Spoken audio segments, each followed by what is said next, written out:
Halo, jumpa lagi dengan saya Emen di Gracia Community Online Experience kita hari ini. Selamat tahun baru 2022, semoga Tuhan berkati dan melindungi kita semua.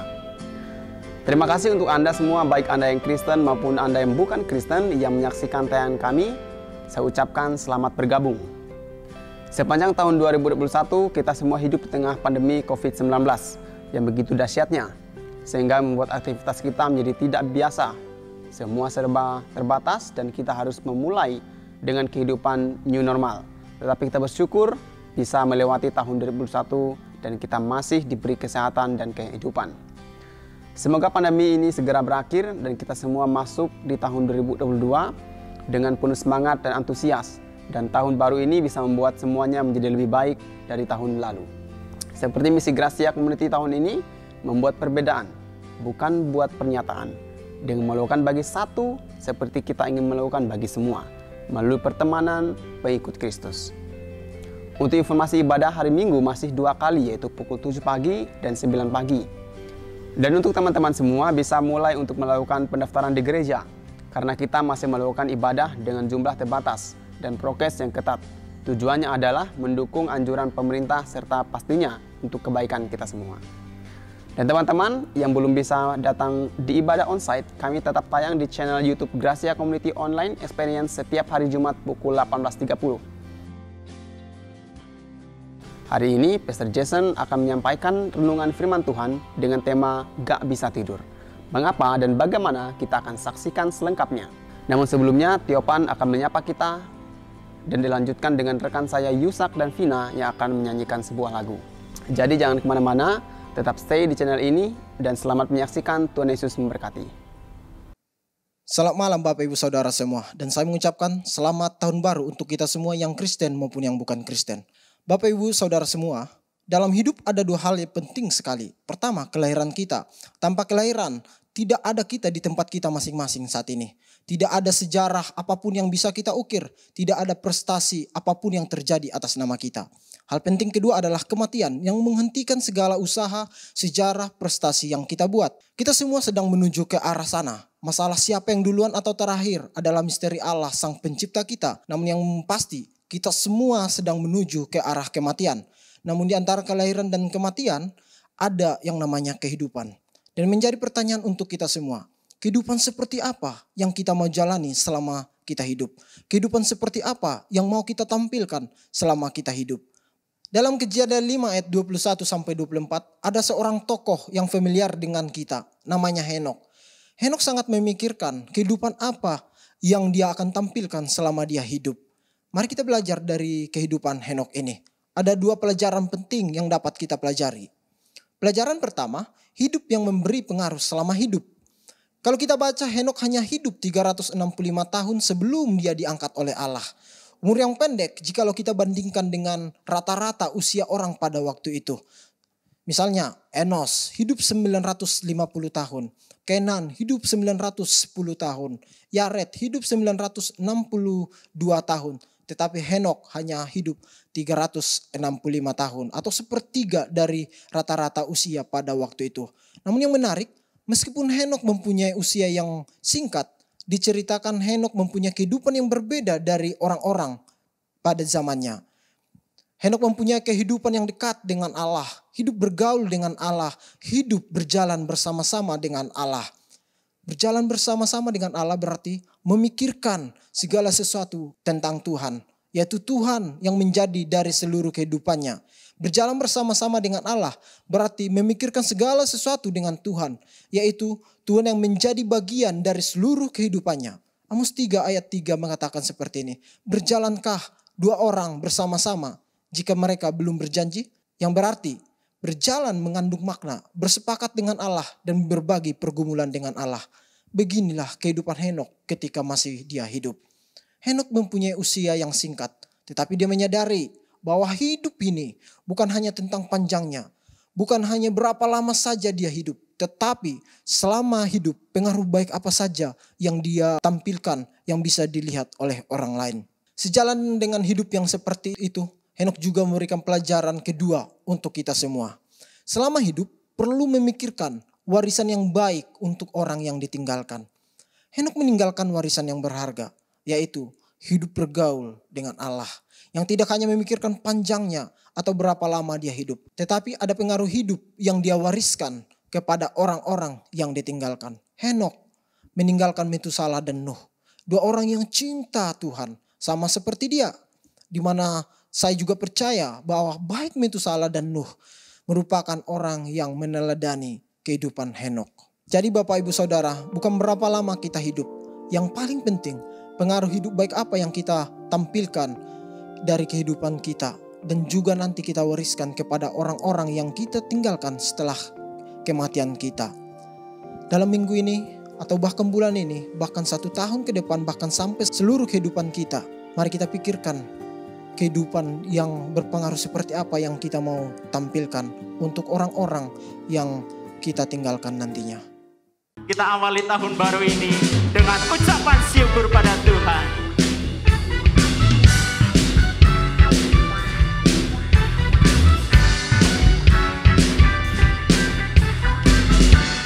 Katakan sama-sama. Masuk gerbangnya bersyukur dengan penuh pujian, bersuka di hadiratnya. Mari besarkan agung nama, puji dia tiuplah sangkakala, musik dan tarian. Semua makhluk di bumi di surga dengan senang hati naikkan pujian. Sebab Tuhan baik, sebab Tuhan baik, sebab Tuhan baik, anugerahnya kekal selamanya. Sebab Tuhan baik, sebab Tuhan baik, sebab Tuhan baik, anugerahnya kekal selamanya.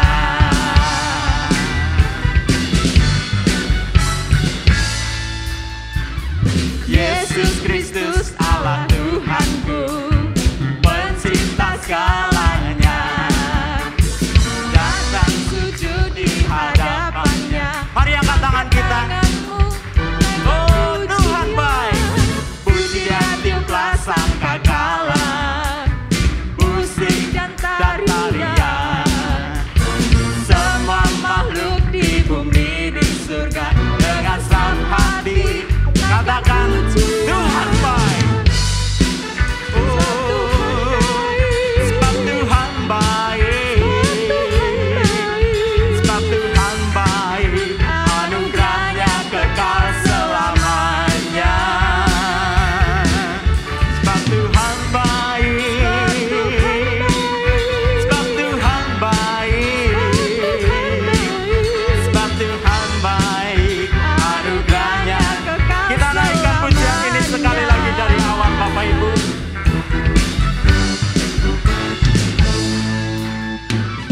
Masuk gerbangnya bersyukur dengan penuh pujian, bersuka di hadiratnya.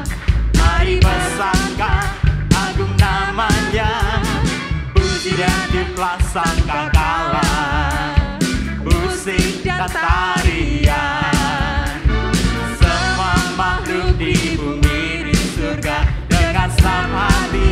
Mari angkat tangan kita katakan Tuhan baik, sebab Tuhan baik, sebab Tuhan baik, anugerahnya kekal selamanya. Sebab Tuhan baik, sebab Tuhan baik, sebab Tuhan baik, anugerahnya kekal selamanya. Tuhan baik, amin. Haleluya. Yang percaya Tuhan baik, mari angkat tangan kita tinggi-tinggi. Satu suara kita katakan, sebab Tuhan baik, sebab Tuhan baik, sebab Tuhan baik, anugerahnya kekal selamanya. Sebab Tuhan baik, sebab Tuhan baik, sebab Tuhan baik. Oh, anugerahnya kekal selamanya. Sebab Tuhan baik, sebab Tuhan baik, sebab Tuhan baik. Anugerahnya kekal selamanya. Sebab Tuhan baik, sebab Tuhan baik, sebab Tuhan baik. Anugerahnya kekal selamanya. Sebab Tuhan baik, anugerahnya kekal selamanya. Sebab Tuhan baik, anugerahnya kekal selamanya. Berikan tepuk tangan yang meriah buat Tuhan kita yang baik.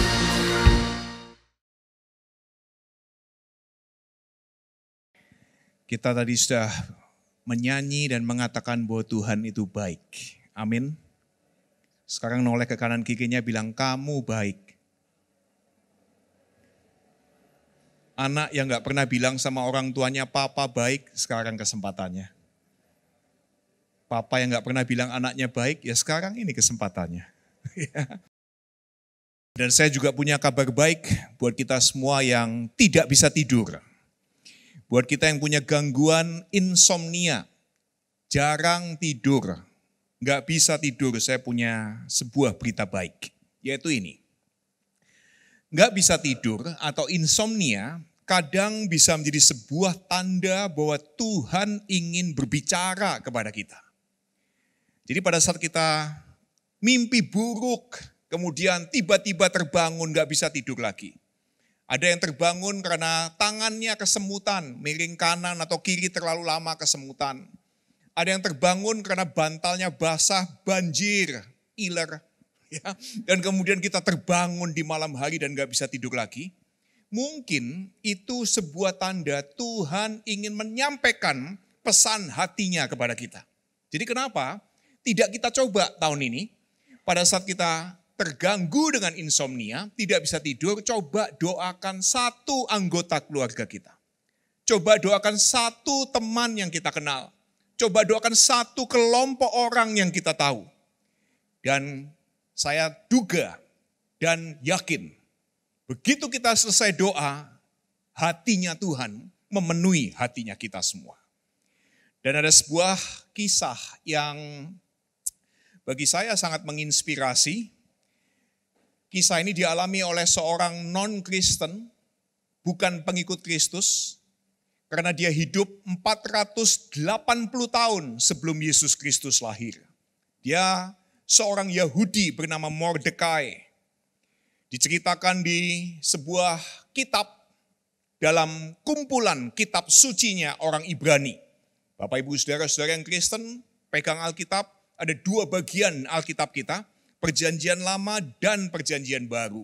Perjanjian Lama sebetulnya adalah kitab sucinya orang Ibrani yang oleh orang Kristen kemudian dijadikan satu dengan Perjanjian Baru. Salah satu buku di Perjanjian Lama yaitu Kitab Ester. Kitab Ester bersama dengan Kitab Kidung Agung adalah dua kitab di Perjanjian Lama yang tidak sekalipun menyebut nama Tuhan. Nah, kitab ini menceritakan tentang seorang Yahudi bernama Mordekai. Dia saudara sepupunya Esther. Esther adalah seorang gadis Ibrani yang atraktif sehingga dia kemudian diambil oleh Raja Persia, Media Persia saat itu, dijadikan ratu. Media Persia adalah negara adidaya saat itu. Nah, tetapi tangan kanan Raja Media Persia, rajanya bernama Ahasweros atau Xerxes, tangan kanannya namanya Haman. Dia benci dengan Mordekai karena satu atau dua alasan personal. Jadi dia bikin tiang gantungan 70 kaki tingginya. Cari gara-gara mau gantung Mordekai di atas tiang gantungan tersebut. Tapi ini yang terjadi. Malam sebelum eksekusi. Ini orang nomor 2 di negara Media Persia. Menggantung orang non-Persia, orang Yahudi. Sudah pasti terlaksana. Tapi malam sebelum eksekusi, sebuah momen menarik terjadi. Raja negara adidaya, Media Persia saat itu, Raja Ahasveros tidak bisa tidur. Dan Ester 6 ayat yang pertama dan kedua kemudian menceritakan seperti ini. Pada saat raja tidak bisa tidur, dia bertitah untuk membawa kitab pencatatan sejarah. Lalu dibacakan di hadapan raja. Dan di situ didapati suatu catatan tentang Mordekai yang pernah memberitahukan bahwa Bigtan dan Teres itu 2 orang bodyguard raja. Ini pas pampres, pasukan pengawal presiden yang berikhtiar membuat plot rencana pembunuhan, membunuh orang nomor 1 Media Persia saat itu. Nah itu sisanya ceritanya nanti Bapak Ibu Saudara-saudara baca sendiri. Supaya Bapak Ibu Saudara-saudara membaca Alkitab. Ester 6 lanjutkan, bahkan kalau mau tahu lebih lengkap, baca seluruh kitab Ester. Dan meskipun tidak ada nama Tuhan, maka kita akan melihat karya Tuhan nyata sekali dalam kehidupan Mordekai, Ester, seluruh bangsa Yahudi yang adalah umat pilihan Tuhan. Malam itu Tuhan membalikkan situasi. Mordekai yang mau digantung malah dihormati besoknya. Dipakaikan baju raja, dinaikkan ke kudanya raja. Bahkan orang nomor 2 tadi si Haman itu kemudian disuruh nuntun kudanya si Mordekai ngarak keliling kota, ibu kota negara Media Persia, kota Susa. Bahkan kalau Bapak Ibu Saudara-saudara nanti baca, akhirnya Haman yang digantung. Nah, ada 2 observasi, 2 pelajaran, dan 2 hal untuk kita kerjakan setelah ini. Observasi saya yang pertama adalah ini. Tuhan tidak selalu menghadiahi perbuatan baik yang kita kerjakan secara langsung. Tuhan secara langsung tidak selalu menghadiahi perbuatan baik kita on the spot. Kita melayani langsung diucapin terima kasih. Kita melayani, kita melakukan aksi sosial langsung dihadiahi upah. Kita menolong orang lain langsung orang itu memberikan ucapan syukur. Atau Tuhan bahkan memberikan berkat berlipat-lipat kepada kita. Tuhan tidak selalu menghadiahi perbuatan baik yang kita kerjakan on the spot. Saudara pernah lakukan pelayanan, lakukan aksi sosial, nolong orang, merduliin orang, dan kemudian Anda dilupakan oleh orang yang kita tolong, pernah? Dan itu sangat membuat kita frustasi. Tetapi hari ini, saya mengajak kita semua, termasuk saya, untuk mempercayai Tuhan. Bahwa Tuhan memang tidak selalu mengupai hal baik yang kita kerjakan langsung. Sekarang juga. Tapi tidak ada yang Tuhan lewatkan. Mordekai sudah menyelamatkan nyawa Raja Ahasveros dari plot pembunuhan. Tapi jasanya gak ada yang ingat, gak ada yang merhatiin. Dilupain bahkan. Tapi Tuhan pastikan apa yang dilakukan diingat. Dan suatu hari ada yang baca. Dan observasi saya yang kedua adalah ini. Pada saat Tuhan mengingat apa yang kita kerjakan, Dia bisa mencapai jauh lebih banyak dalam satu hari daripada yang kita bisa capai seumur hidup. Tuhan bisa capai jauh melebihi pemikiran kita, nalar kita, daripada yang kita bisa capai seumur hidup. Jadi saya ajak kita having fun ini. Sekarang seru-seruan dengan kisah ini. Jadi saya ajak kita semua membayangkan probabilitas. Hukum kemungkinan, probabilitas. Pada saat Raja Ahasveros tidak bisa tidur malam itu. Perbandingannya berapa? Kalau 1 tahun ada 365 hari, berarti ada 365 malam. Raja yang tidak bisa tidur sebelum malam eksekusi Mordekai, perbandingan kemungkinannya 1:365. Plus, dia minta dibawakan buku sejarah. Nah saya cek, ini kan 460 tahun sebelum Yesus lahir, sebelum Masehi, kerajaan Media Persia. Ada kerajaan lain yang dikalahkan oleh Media Persia, namanya kerajaan Assyria, Asyur. Kurang lebih 160 tahun sebelumnya ada rajanya bernama Asyurbanipal yang sudah membangun perpustakaan dahsyat. Sehingga perpustakaan yang didirikan oleh Asyurbanipal termasuk dalam 11 perpustakaan terdahsyat dari kerajaan Timur Tengah. Saudara bisa Google Atau bisa cek artikelnya di 11 Most Impressive Libraries from the Ancient World. Ya. Nah, buku, dokumen, gulungan, tablet dari perpustakaan Royal Library of Ashurbanipal sekarang disimpan di Museum Inggris. Yang ditemukan di Museum Inggris ada 30.943 gulungan dan tablet. Sebagai perbandingan ya, STT Soteria hari ini punya buku kurang lebih 25.000 buku. Ini perpustakaan 2.500 tahun yang lalu. Hari ini disimpan di Museum Inggris punya 30.943 gulungan dan tablet. Berarti pada saat Raja Ahasveros memerintahkan untuk coba ambil satu buku sejarah itu. Kok pas yang menceritakan tentang kisah perbuatan baik Mordekai? Kemungkinannya berapa? Kira-kira 1:30.943. Oke? Nah, saya coba bayangkan lagi. Di STT Soteria, setiap tahun Pak Hendy itu harus mencatat semua kegiatan belajar mengajar secara detail. Ada 13-14 pelajaran dalam satu semester, tiap pelajarannya kudu dicatat. Dan satu file untuk satu pelajaran kira-kira saya lihat 100-an halaman, 105-110 halaman. Jadi kalau ada 13 pelajaran satu semester, satu filenya 100-an halaman, kali 13 berapa? 1.300 halaman. Satu buku untuk akreditasi, kira-kira 1.300 halaman. Nah, saya simpel aja ambil 1.000. Dari buku sejarah yang diambil, satu di antara 30.943. Kemudian dibuka bukunya. Kok pas ditemukan file, paragraf, cerita tentang perbuatan baik Mordekai. Kemungkinannya berapa? 1:1000. Sekarang saya kalikan semua angka-angka tadi. Ya, ternyata kemungkinannya ini. Dari 1:365 malam. Satu buku dibanding 30.943 buku. Satu alinea dari kira-kira 1:1000 alinea dalam satu buku. Dikalikan kemungkinan perbuatan baik diketahui oleh raja berapa Pak perbandingannya? 1:11.294.196.000. Itu perbandingannya. Jadi Bapak Ibu Saudara-saudara bisa bayangkan ya. Perbuatan baik yang sedemikian remeh, yang kemungkinan bisa dibanding 11.294.195.000, ternyata diketahui Tuhan datanya, detailnya, angkanya, hurufnya. Jadi ini pelajaran yang pertama buat kita semua. Kita tidak berbuat baik untuk dapat upah. Kita berbuat baik karena kita gambar dan rupanya Allah yang maha baik. Kita tidak berbuat baik supaya diupai orang, supaya diterima kasihin orang, supaya dapat hadiah dari orang.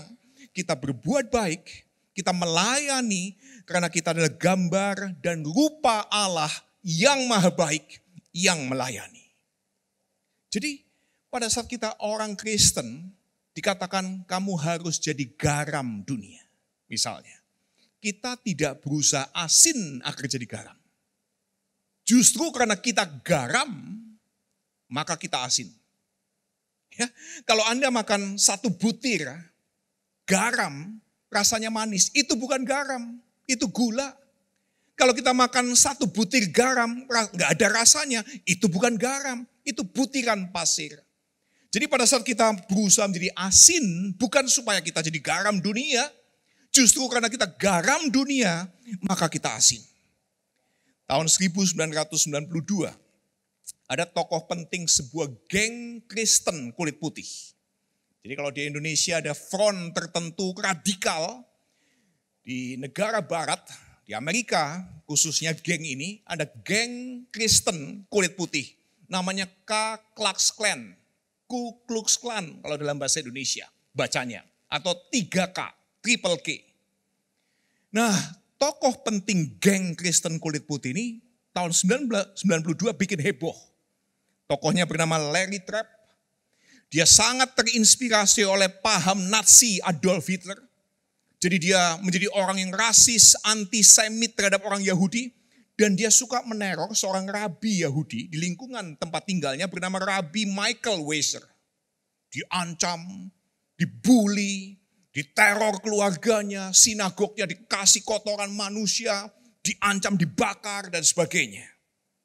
Tapi suatu hari Larry Trapp tiba-tiba mengumpulkan bendera Nazi yang dia punya. Literatur Nazi yang dia punya, dia sobek-sobek, dia bakar semua dan dia mengumumkan bahwa dia keluar dari geng Triple K tersebut. Kenapa? Karena pada saat Larry Trapp ini sekarat karena komplikasi diabetes dan gagal ginjal, dia harus cuci darah, telat cuci darah, lemah, gak ada yang nolong. Siapa yang nolong dia? Rabi Michael Weiser. Bawa dia ke rumahnya, rawat dia, anterin dia cuci darah, biayain dia cuci darah. Dan kemudian tokoh Nazi KKK ini ngomong seperti ini. Rabi ini, he showed me much love.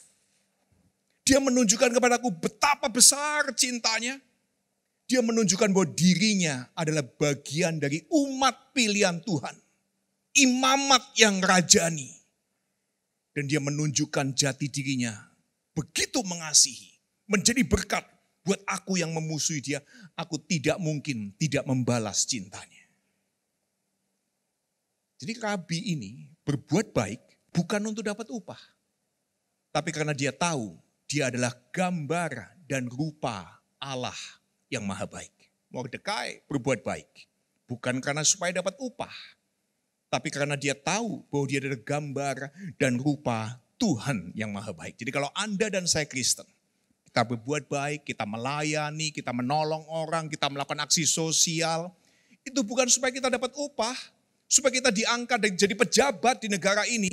Sebelum pemilihan kita repot-repot yang Kristen ikut aksi sosial supaya dapat upah nanti. Itu bukan yang kita kerjakan. Pengikut Kristus berbuat baik karena kita gambar dan rupa Tuhan yang maha baik. Bukan karena kita mau dapat upah. Dan kemudian pelajaran yang kedua, take away yang kedua adalah ini. Tuhan mempercayai kita bahkan ketika kita tidak percaya pada diri kita sendiri. Tuhan percaya pada saya, kepada Bapak Ibu Saudara-saudara, bahkan pada saat kita itu nggak pede. Ya, bayangkan saudara-saudara, satu perbuatan baik Mordekai dibanding 11 miliar 300 perbuatan baik lainnya. Kok bisa ketemu? Ya, kalau itu jadi pemikiran Mordekai, jadi pemikiran kita, penduduk dunia ini berapa? 7 miliar. Penduduk Indonesia berapa? 280 juta. Perbuatan baik kita dibanding 280 juta perbuatan baik, apa nilainya? Apa artinya? Apa kesempatannya sampai perbuatan baik kita bisa diketahui orang? Lihat perbandingan itu bikin kita nggak pede. Bikin kita kecil hati. Apa yang kita kerjakan nih sebelum Natal suka melakukan aksi sosial kepada lingkungan dibandingkan karyanya Mother Teresa. Bagi kita yang perawat di rumah sakit, kita merawat orang-orang sakit yang kena COVID dibandingkan dengan karyanya Mother Teresa tinggal di antara orang kusta. Kita langsung gak pede. Saya suka memberikan pesan-pesan seperti ini. Tapi saya lihat YouTube-nya Deddy Corbuzier. Atau gak usah Deddy Corbuzier, Atta Halilintar. Langsung gak pede saya. Saya bikin kutipan yang sama yang suka paling 20 orang, 200 orang paling banyak. Deddy Corbuzier yang bikin Atta Halilintar 2 juta orang yang nonton. 5 juta orang yang nonton. Saudara cek dong. YouTube yang kita buat oleh GCC berapa yang nonton? 500, ada yang 1,2. Tapi orang lain bikin. Bisa jutaan orang nonton dapat duit lagi. Kita melihat semua hal tersebut langsung kita gak pede. Tapi ini yang menarik. Tuhan mempercayai kita. Bahkan pada saat kita tidak percaya pada diri kita sendiri. Jadi bagi teman-teman dan rekan-rekan dan semua Bapak Ibu Saudara-saudara di Gracia Community Purwokerto. Ini ajakan saya, undangan saya pagi hari ini di minggu pertama tahun 2022 adalah ini. Gereja ini ada di kota Purwokerto bukan untuk sekedar pamer bahwa kita punya doktrin pengajaran yang paling benar. Itu bukan tujuan gereja ini ada. Kita eksis, kita ada di Kota Purwokerto adalah untuk membuat perbedaan, to make a difference. Not merely, bukan sekedar bikin poin bahwa kita ini paling bertanggung jawab, bahwa kita ini paling taat tradisi gereja, bahwa kita paling benar semua hidupnya, itu cuma poin. Tapi kita ada untuk membuat perbedaan dengan apa? Dengan melakukan bagi satu orang, satu kelompok, satu group of people. Seperti kita ingin lakukan bagi semua orang melalui ini, kesediaan menjadi teman bagi orang lain. Teman sebagai para pengikut Kristus. Kenapa kita mau jadi teman? Karena ini, Tuhan yang kita sembah dikenal sebagai sahabatnya orang berdosa. Jadi kita semua tidak ngikutin tokoh gereja tertentu. Kita mengikuti tokoh gereja tertentu yang ikut Kristus. Kita tidak mengikuti bapak gereja tertentu karena dia melahirkan dekret, melahirkan banyak sekali hal-hal bagus. Enggak. Tapi kita mengikuti bapak gereja yang mengikuti Kristus karena kita pengikut Kristus. Jadi bagi teman-teman yang ada di gereja ini, ajakan saya bagi Bapak Ibu Saudara-saudara semua. Tahun ini misi yang kita mau kerjakan. Kita bikin perbedaan dengan melakukan bagi satu orang, bagi satu anak, bagi satu remaja, bagi satu orang senior, bagi satu kelompok orang dengan menjadi teman. Karena kita sama-sama mengikut Kristus. Siapa yang bisa ikut Kristus? Apakah hanya orang Kristen yang bisa ikut Kristus? Enggak. Semua orang apapun agamanya, orang yang gagal dalam pernikahan, orang yang berhasil dalam pernikahan, yang single, yang menikah, yang kesulitan secara ekonomi, yang sukses secara ekonomi, semua kita bisa mengikut Tuhan Yesus Kristus. Jadi, dua pegangan. Yang pertama, pada saat kita mau terlibat dalam kehidupan di dunia ini membuat perbedaan sebagai gambar dan rupa Allah yang maha baik. Pegangan yang pertama adalah ini. Keep serving. Always serve. Selalu melayani. Saudara mau bisnis, jualan retail. Kita mau bisnis juga ngapain? Investasi, asuransi. Kita mau terlibat dalam dunia medis, dalam dunia politik, dalam dunia entertainment, apapun profesi kita, always serve. Selalu melayani karena kita adalah gambar dan rupa Allah yang melayani. Suatu hari Ratu Inggris mengunjungi sebuah desa kecil di mana ada sebuah kastil namanya Kastil Bob Morrow. Sore menjelang malam dia jalan sendirian. Dia kepingin lihat orang-orang di desa kecil ini ngapain aja sih. Lagi jalan-jalan hujan deras. Dia lari, dia cari satu rumah kecil, ngiyup di situ. Dia ketok pintu karena hujan gak selesai-selesai, mau pinjem payung. Seorang ibu membukakan pintu, yang punya rumah buka pintu, tanya dengan kasar, "What do you want? Maumu apa?" Karena dia merasa terganggu, malam-malam hujan-hujan kok ada yang ketok-ketok. Dan Ratu Inggris gak kenalin dirinya, dia ngomong dengan sangat sopan, "May I borrow your umbrella?" Boleh gak saya pinjem payungmu? Wanita pemilik rumah tuh sambil ngomel-ngomel, "Oke, just a minute, tunggu sebentar." Dia banting pintu, dia masuk ke dalam, dia keluar lagi bawa payung rusak. Tiang-tiangnya pada patah, sobek. Dan kemudian dia serahkan kepada ratu tersebut. "This is your umbrella, ini payungmu." Ratu Inggris berterima kasih, dia pergi bawa payung rusak itu. Besok paginya, satu artileri, itu tentara berkuda, bodyguard Ratu Inggris berhenti di depan rumah itu. Suara derap kudanya sudah bikin wanita ini gemetar. Satu kesatria turun, bawa payung bodol, ketok pintu, kembaliin kepada yang punya rumah. Sambil bilang, "Ma'am, Queen of England, thanks to you." Ratu Inggris terima kasih kepada kamu. Wanita itu dengar bahwa Ratu Inggris berterima kasih. Dan ternyata payung bodol itu dipinjam Ratu Inggris. Dia bilang ini, "Celaka. Kalau aku tahu dia ratu, aku akan berikan pelayanan terbaik. Kalau aku tahu, if only I know, aku akan berikan pelayanan terbaik." Hari ini, Bapak, Ibu, Saudara-saudara dan saya tidak usah nunggu momen penyesalan itu tiba. Kita tidak usah nunggu, kita bilang seperti ini, "Kalau aku tahu ya, Ternyata orang itu adalah gambar dan rupanya Tuhan. Ternyata orang itu orang yang sangat dicintai Tuhan. Saya akan berikan pelayanan yang terbaik buat orang. Jangan tunggu momen tersebut. Gak usah tunggu momen penyesalan tersebut. Saya beritahu rahasia. Di awal minggu 2022. Yang akan membuat setiap orang pada saat mengerjakannya tidak mungkin menyesal. Adalah ini. Tiap orang yang kita temui di pasar, di rumah sakit, di bank, di mall, pada saat kita order makanan, tiap orang adalah gambar dan rupa Allah sendiri yang maha baik. Persis kayak kita. Tiap orang adalah gambar dan rupa Allah.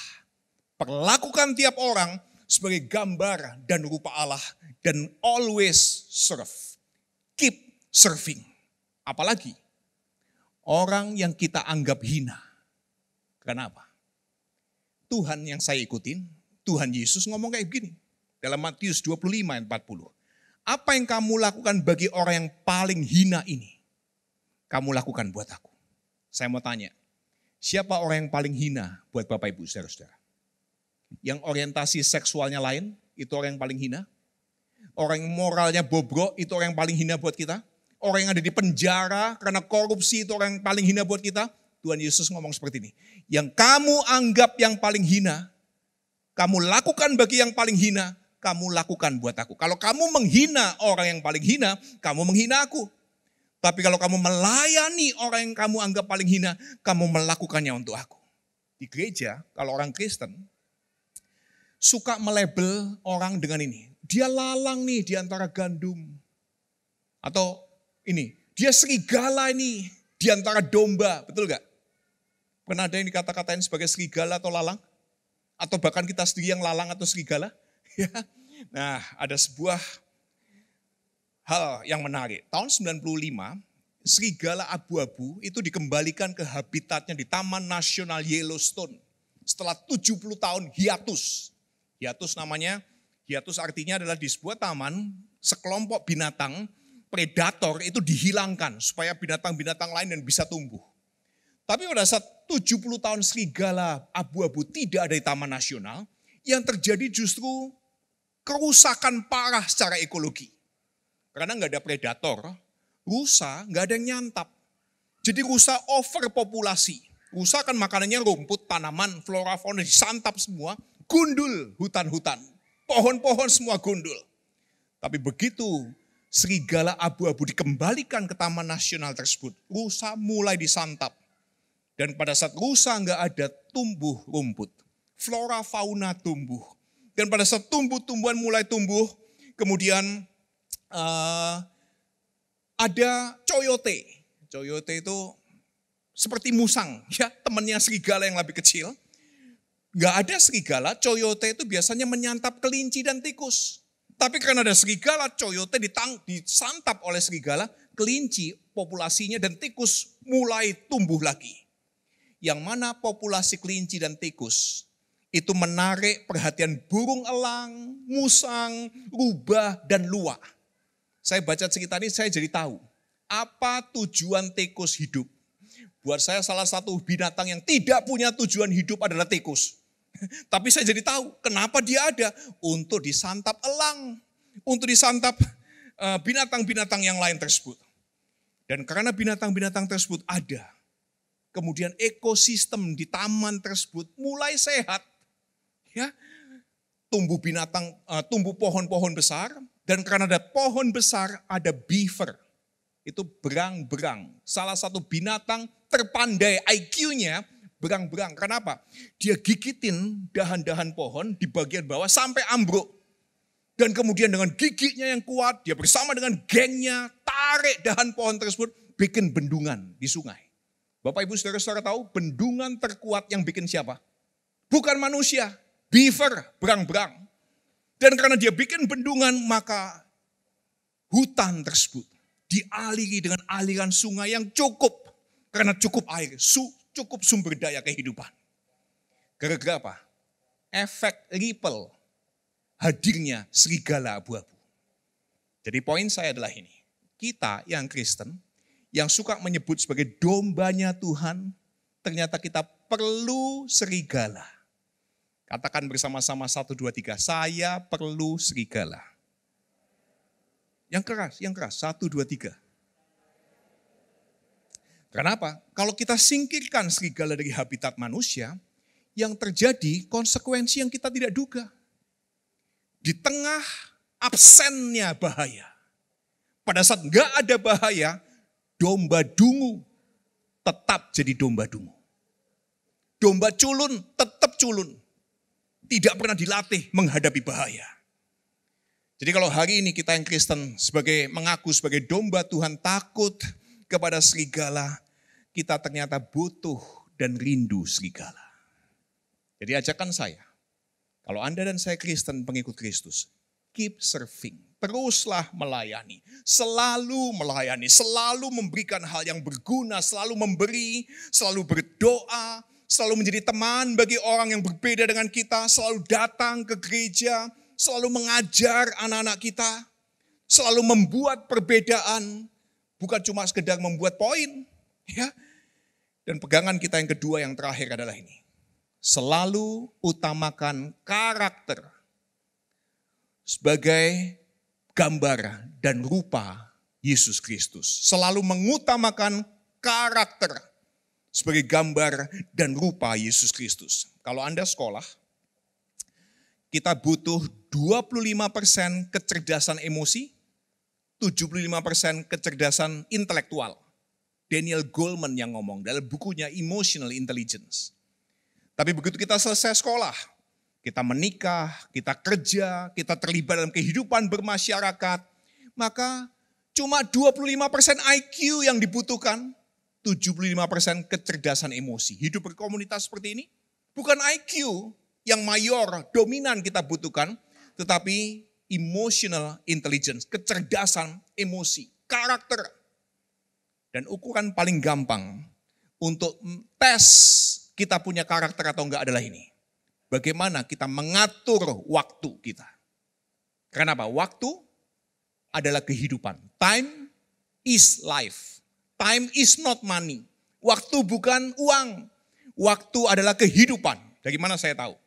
Kalau Bapak Ibu Saudara-saudara pernah punya anggota keluarga yang sekarat, mau meninggal, dalam hitungan menit, detik sangat bernilai. Kita cari oksigen, kita carikan dokter yang terbaik untuk menyelamatkan detik-detik terakhir hidupnya dia bisa hidup lagi. Karena kita sadar pada saat melihat orang sekarat, time is life.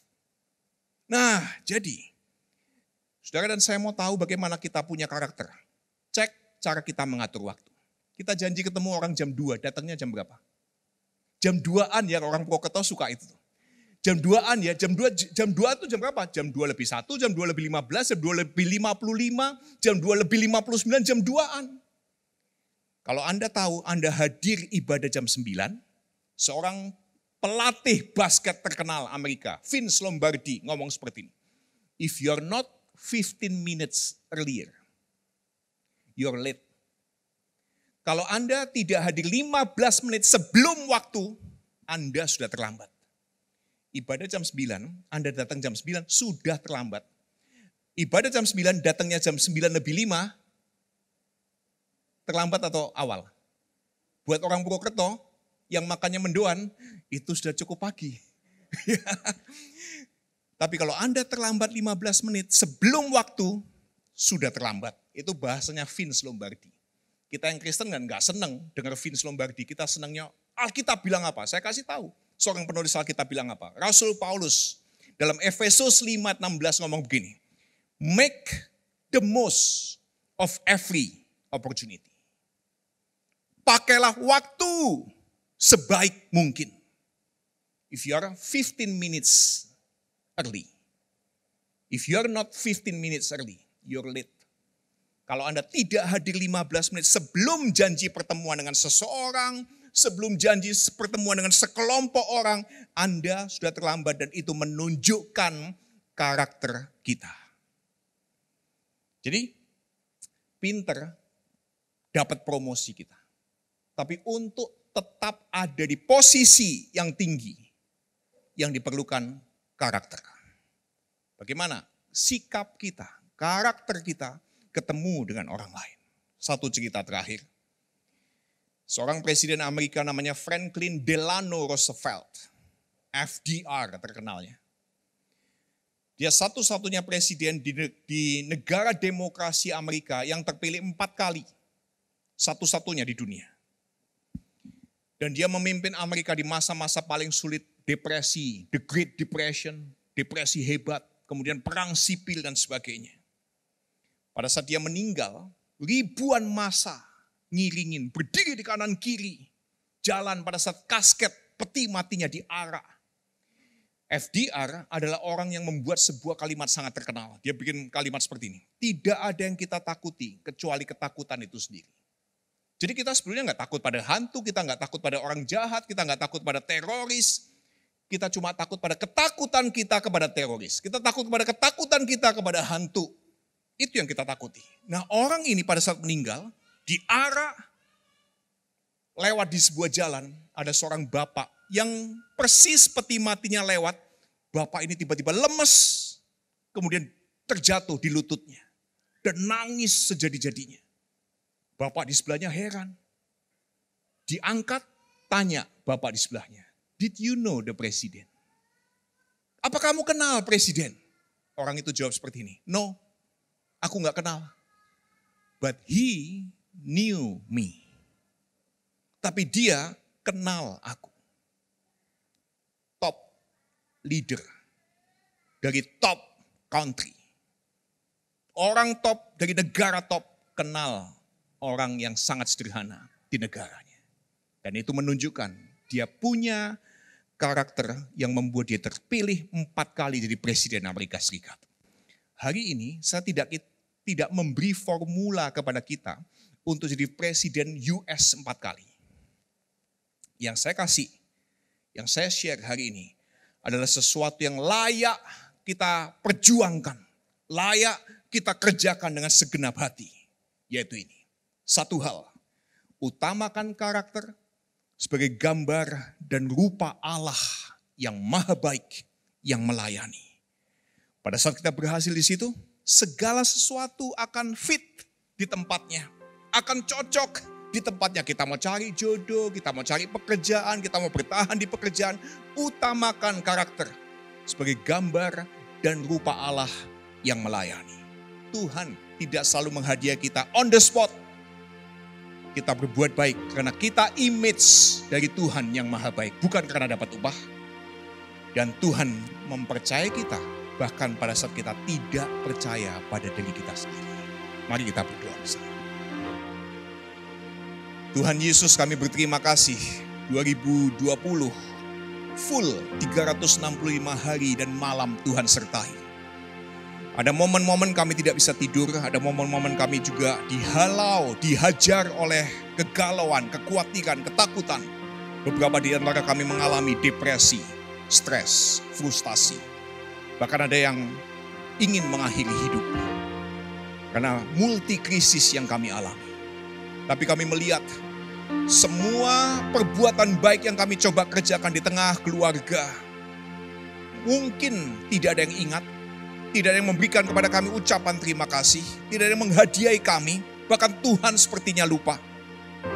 Tapi di awal tahun 2022, kami bersyukur Tuhan menceritakan kisah Mordekai kepada kami, sehingga kami tahu bahwa tidak ada satu momen paling kecil pun yang tidak diingat Tuhan. Pada momennya, pada waktu Tuhan, Tuhan akan membuat apa yang kami kerjakan, ada yang memperhatikan, ada yang ingat Tuhan yang kemudian memberikan upah kepada kami.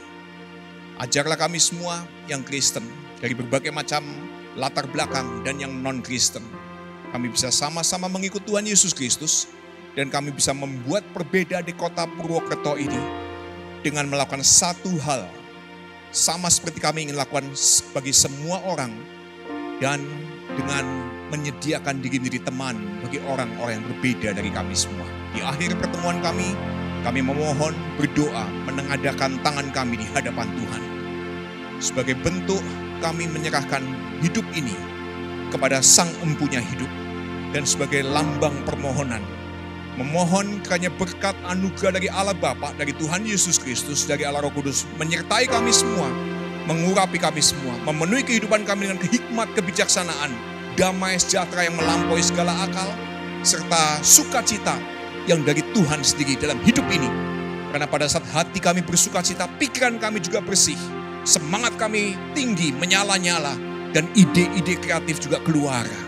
Tuhan memberkati setiap kami yang hadir, sampai suatu saat kami juga bertemu dengan Tuhan, kami bisa mempertanggungjawabkan semua yang Tuhan percayakan kepada kami. Tuhan memberkati semua persembahan yang diberikan, dan kami akan pulang dari tempat ini, hidup selama 1 minggu ke depan, menjadi gambar dan rupa Tuhan yang merepresentasikan kasih terang Tuhan kepada sekeliling kami. Dalam nama Tuhan Yesus Kristus, Juru Selamat kami sudah berdoa. Amin. Selamat hari Minggu, Tuhan Yesus memberkati kita semua. Ketemu lagi di momen yang lain. Tuhan mempercayai kita bahkan jika kita tidak percaya diri kita sendiri. Terima kasih Pastor Jason untuk renungan firman Tuhan hari ini, serta untuk rekan-rekan saya semua tim GCC Purwokerto. Terima kasih untuk pelayanannya hari ini. Salam sehat dan kompak selalu. Terima kasih juga untuk Bapak, Ibu, dan teman-teman semua yang telah dengan setia dalam memberi persembahan. Kiranya Tuhan memberkati dan memberikan kemudahan untuk segala usaha pekerjaan Bapak Ibu semua. Selanjutnya, untuk Bapak Ibu yang akan memberikan persembahan, bisa langsung ke kotak persembahan yang ada di gereja, bertemu dengan pengerja di gereja, atau Bapak Ibu bisa langsung mentransfer ke rekening gereja yang tertera di layar Anda. Teman-teman, jangan lupa, mari tetap patuhi protokol kesehatan yang ada, sehingga tidak ada lagi lonjakan orang yang terkena virus COVID-19, yaitu dengan menggunakan masker saat keluar rumah, mencuci tangan pakai sabun, dan hindari kerumunan. Lindungi diri Anda, keluarga, dan Indonesia. Saya Emen, sampai jumpa di online experience kita Jumat depan. Tuhan memberkati. Satu suara kita katakan, sebab Tuhan baik. Sebab Tuhan baik. Sebab Tuhan baik. Anugerahnya kekal selamanya. Sebab Tuhan baik. Sebab Tuhan baik. Sebab Tuhan baik. Oh, anugerahnya kekal selamanya. Sebab Tuhan baik. Sebab Tuhan baik. Sebab Tuhan baik. Anugerahnya kekal selamanya. Sebab Tuhan baik. Sebab Tuhan baik.